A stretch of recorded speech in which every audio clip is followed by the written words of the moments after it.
How do you find good roleplay servers inside of ERLC? Sometimes there can be thousands and thousands of servers that you can choose from to play on. Each server may be slightly different in terms of their rules, their liveries, their ELS, or even the speed limits on the road. And unfortunately, 95% of servers you would join onto are probably not very good. But in this video, I'm going to show you how you can find the 5% that are going to be the best servers that you will have the most fun on. Drop a like, subscribe if you find this useful, or if you enjoy it, let's get straight into it. So at the time of recording this, it's kind of a quiet time, right? It's kind of early in the morning for UK users, which means everyone in America, which is the main player base for ERLC, are not playing ERLC. But if we have a look here, we can see there are still 380 servers that you can choose from. Granted, there aren't too many that are full. There's probably like less than 100 that have more than 30 players. And as you can see, most of them just have like 1, 2, 3, maybe 4, 5 players. Look how many servers have just one player. There are hundreds down here, so it can be difficult to choose the best one. Now, this doesn't show every single server active, so don't just come on here at one random time and expect to find the best server, because it's probably not gonna be there. It might not have a startup, or it might not even have a public server, such as Simulations Roleplay, for example. Simulations Roleplay is arguably the best roleplay server for ERLC, except it's whitelisted and it's quite hard to get into, and it's quite hard to become a police officer or anything on it. But to say it simply, that's probably one of the best servers you can join. But of course, it's whitelisted. So how do you go through this list and pick the best one? Well, the first thing is do this an active time. I would recommend any time on Sunday or on Saturday. In the evenings or the afternoon is usually best, but the more servers that show up here, the better you are going to be at finding a good server. So the first thing you want to do is look for custom codes. So this can be custom join codes or custom Discord server codes. Now what this means is that the server is big, it's established, and it has a lot of people that like it already, because the owners have either spent a lot of Robux to get the server properly customized, or they have a lot of server boosters to get a custom code on Discord, which is a very good sign because it means a lot of people like the server. So go through, we can see this one here has a communications server, which is a Discord server, by the way, and you can see this does have a custom code, whereas this one, as you can see, this one also does actually, Istanbul RP. Then we have this one here, NYCR. When they have good codes like this, that is when they are good servers, because they have a lot of server boosters. Now I'm just using this as an example. I'm not saying this server is a bad server by any means, but as we can see, this server doesn't have a custom code. You can see it's just a randomly generated Discord server code, and what that means is that it doesn't have many server boosters boosting the server, which may be just because it's a new server or a small server. That could be the reason, or it could be because people don't like the server as much and they're not going to boost it. So usually bigger servers will have a custom code, and that is usually a better option to join onto. And what you also want to do around that is look for full servers. The servers that are full are usually the better servers because they can fill up server startups. If you join onto a server with 2 players, you can't really roleplay on there because there's no one to really roleplay with, if you know what I mean. Whereas on a bigger server, you can have loads of different fun and do loads of different roleplays with different people every time.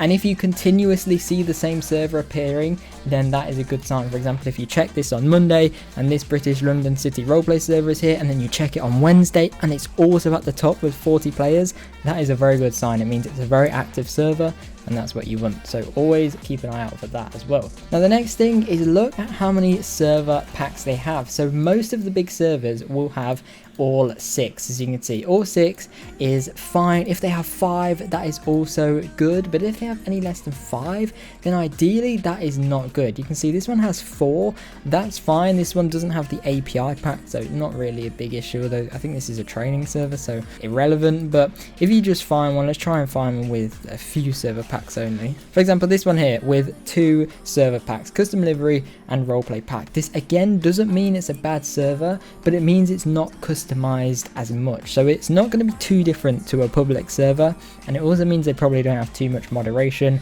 if they don't have the API pack, which means the roleplay probably isn't as good, which means it could be chaos and things can go wrong very quick. Again, I'm not saying this is a bad server, it's just an example. The more server packs a server has, usually the better. And also if you see this as well, where they prohibit some vehicles and weapons, that's also a good sign. You can see and accessories as well. That's usually a good sign because it means you can't just get sniped, or you're not just going to have everyone driving around in a Bugatti. It's a very good sign if they have stuff restricted.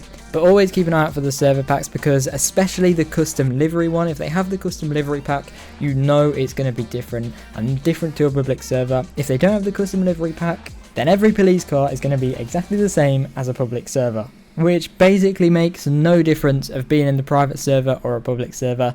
They're basically the same thing. The reason people play on private servers is to experience a different meaning of the game in a way. For example, this British one will have UK liveries, I assume. I've never played this server, but it probably will, which will be good because it means you're getting a different twist on ERLC. You're getting British liveries in the game, which is something that is different to a public server. Now, the next thing you want to do is a bit more difficult, but you want to look for servers that have whitelisted and public servers. Usually this is hard to find, but if you join a server and then you realize they have a whitelisted server as well, that can be a good sign, because it means they have a public server to gain attraction and for people to find their server, and then they have a whitelisted server for the really good roleplay that will take place, and you will get good roleplay. It will always be better than a public server or a public private server. That doesn't really make sense, but you know what I mean. So always try and find ones that are whitelisted or public. If we search up public, there's probably none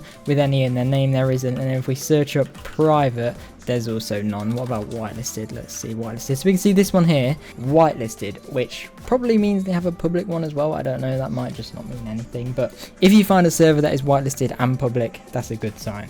Now the final two are kind of similar, but use ads to discover good servers. So of course we do have the sponsored section in ERLC where you can find good ads, and that's all well and good. However, what you really want to look out for is in other communities, seeing what servers have done paid ads. For example, this is a random Discord server I'm in, Las Vegas Roleplay, and these do paid ads here. So people pay this server to promote their server in this server, if that makes sense. So if I had a UK server, I could pay this Las Vegas server to promote my UK server in it and get people to join my server as well as this server. Now, this can be taken in two ways. This isn't always a good thing. This can sometimes be pretty bad, because if people are just paying loads of Robux to advertise their server, it might not mean the server is actually that good, and you do need to be careful. But it can be a good indicator to see which ones are actually good to join and which ones have an active community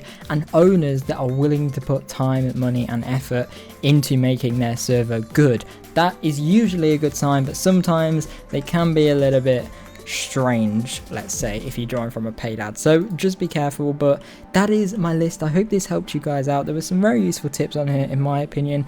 Let me know if you have any things you do to find good or bad private servers. But thank you very much for watching. Drop a like and subscribe if you enjoyed, and hopefully I'll see you guys in my next video. Bye.